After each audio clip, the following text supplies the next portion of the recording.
Good morning, class 3. How are you all? I hope you all are fine. So class, ये आपका हिंदी का period है. अपनी Hindi literature की बुक निकालिए, भाषा पथ.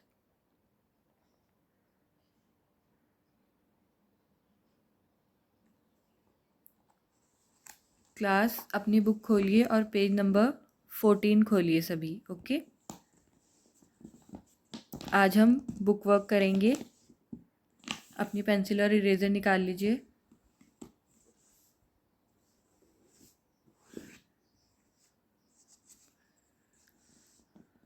पाठ आधारित व्याकरण. आज हम क्या करेंगे? पाठ आधारित व्याकरण. पाठ में जो कुछ व्याकरण दी हुई थी वो व्याकरण हमें यहाँ पे सॉल्व करनी होती है. ओके. तो पहला प्रश्न है, शब्द के जिस रूप से उसके एक या अनेक होने का पता चलता है उसे वचन कहते हैं. ये आप सब ने अपनी लास्ट क्लासेस में पढ़ा होगा ना, कि शब्द के जिस रूप से हमें उसके एक होने का या अनेक होने का पता चलता है उसको हम क्या कहते हैं? वचन कहते हैं. ओके. जैसे रोटी. रोटी से हमें क्या पता चल रहा है कि ये एक वचन है. मैंने एक रोटी खाई मतलब कि एक वचन है. और मैं बोलूँ मैंने रोटियां खाई तो मतलब एक से ज़्यादा रोटी खाई ना. अब वो 2 रोटी भी हो सकती है, वो 4 भी हो सकती हैं, वो 6 भी हो सकती हैं. ठीक है. उदाहरण के अनुसार रंगीन शब्दों के बहुवचन बनाकर वाक्य को दोबारा लिखिए.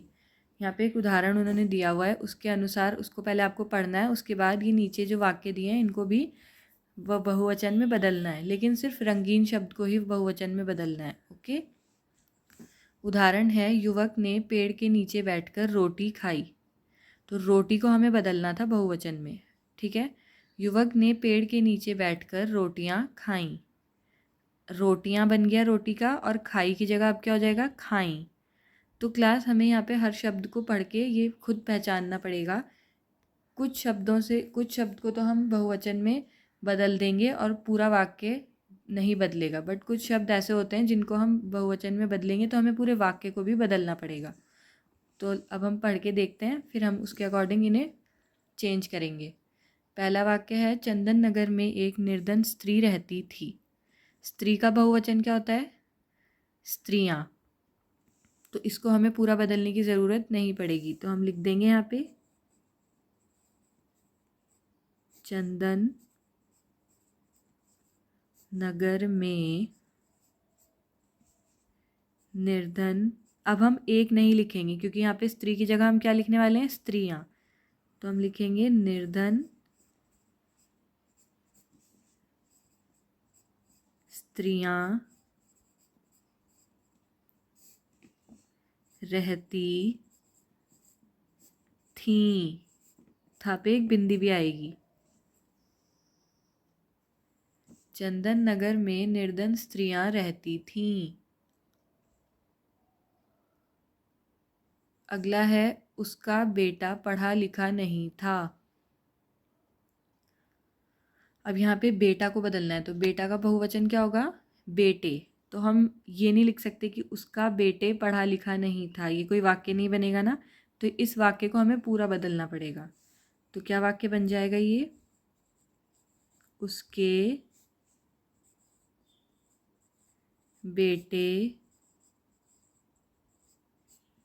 पढ़े लिखे नहीं थे. उसके बेटे पढ़े लिखे नहीं थे. ओके. अब अगला वाक्य दिया है, इसमें 2 शब्दों को बदलना है आपको.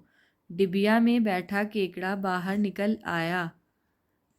तो डिबिया का बहुवचन हो जाएगा डिबियाँ, और केकड़ा का हो जाएगा केकड़े. तो क्या लिखेंगे हम? डिबियाँ में बैठे केकड़े बाहर निकल आए. डिबिया में बैठे केकड़े बाहर निकल आए।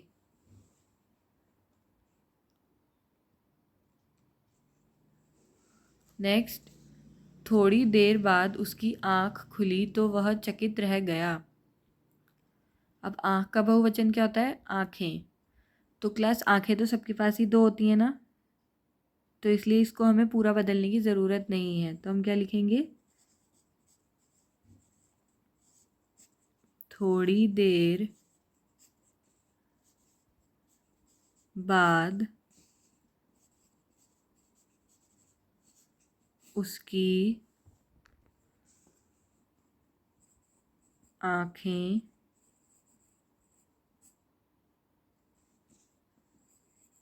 खुली तो वह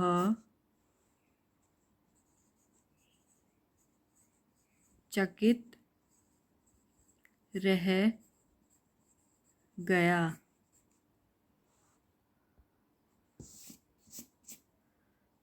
ओके क्लास,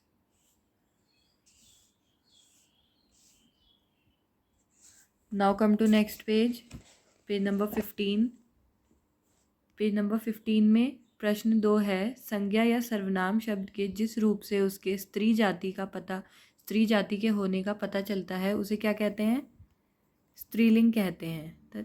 तथा जिससे पुरुष जाति के होने का पता चलता है उसे पुल्लिंग कहते हैं। ओके, स्त्री जाति के होने का जिस शब्द से पता चलता है उसे क्या कहते हैं? स्त्रीलिंग। और जिससे पुरुष जाति के होने का पता चलता है उसे क्या कहते हैं हम? पुल्लिंग। जैसे उसकी आँख खुल गई। अब यहाँ पे खुल गई, गई से क्या पता चल रहा है आपको? कि ये स्त्रीलिंग है, आँख। ठीक है। अब यहाँ पे है बहुत घना जंगल था। जंगल था लिखा है ना, तो इसलिए जंगल क्या होगा? पुल्लिंग होगा। तो उसी तरह आपको इस प्रश्न में क्या करना है? इनके लिंग भेद लिखने हैं। लिंग भेद मतलब बताना है कि ये स्त्रीलिंग है या पुल्लिंग है। तो परदेश, परदेश हम क्या बोलते हैं? वह परदेश जा रहा है या जाएगा, है ना। तो ये परदेश क्या होगा? पुल्लिंग।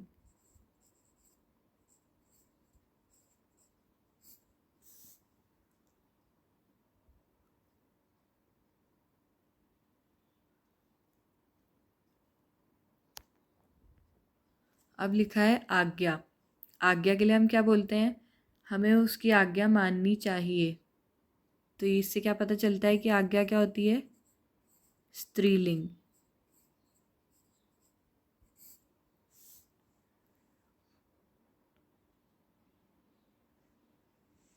अगला है रोटियां। रोटियां खाई, तो इससे क्या पता चल रहा है कि ये भी क्या है? स्त्रीलिंग। और लास्ट है साथी। साथी क्या होगा? पुल्लिंग।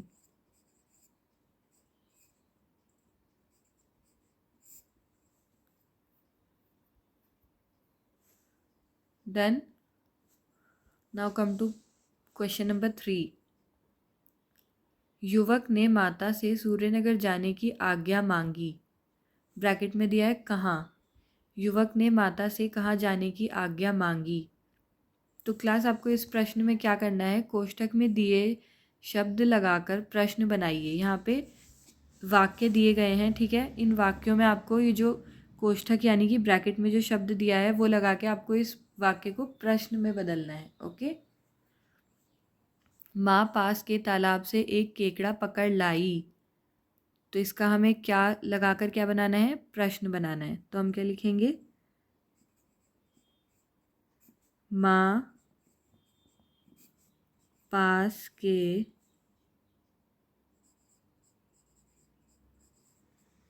तालाब से, सॉरी हमें इसका प्रश्न बनाना है। तो क्या लिखेंगे?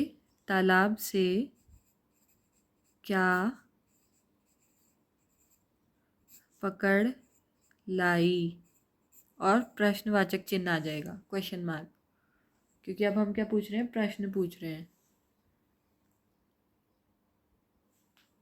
अगला है युवक ने पेड़ के नीचे बैठकर रोटियां खाईं। अब यहाँ पे कहाँ लगा के प्रश्न बनाना है आपको, ठीक है। तो हम क्या लिखेंगे,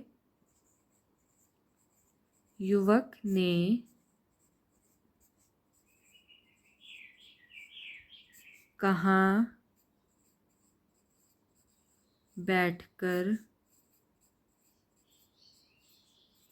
रोटियां खाईं।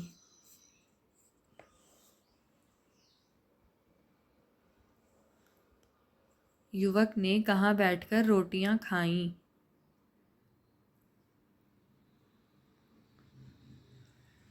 नेक्स्ट है, केकड़े ने पैने दांतों से सांप का काम तमाम कर दिया।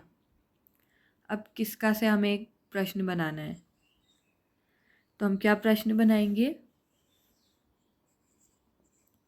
केकड़े ने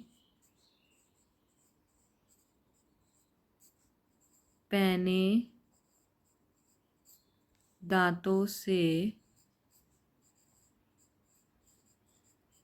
किसका काम तमाम कर दिया।